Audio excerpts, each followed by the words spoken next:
Селекцијата на отпадот значително ќе влијае врз намалувањето на аерозагадувањето во Струмичко. Вака смета Лилјана Поповска од Зелениот институт, кој изминативе месеци правеше мониторинг колку општините од овој регион превзеле мерки и конкретни чекори за селекција и рециклажа на отпадот.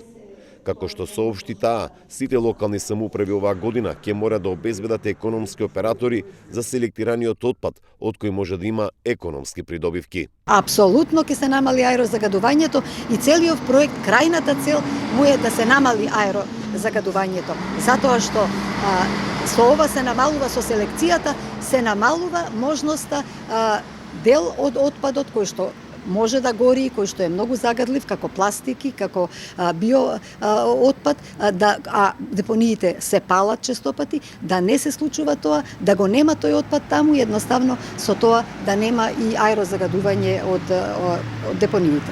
Струмици и регионот изминативе месеци континуирано се соочува со голем индекс на аерозагаденост. Одва коалицијата соопшти дека овој град е меѓу најзагадените во земјава. Активистите за здрава животна средина бараат конкретни чекори и чести контроли од инспекцијските органи. Кај нас се гори работи што не се дозволени. Пред се мислам на мокри дрва, но лакирани дрва исто време. Веројатно има пластики, најлони и такви работи. Но убав дел има и индустријата, која што можеби е мала. Обично имаме над отприлика 80 Б интегрирани дозволи, но никој не може да ги контролира колку навистина тие загадуваат.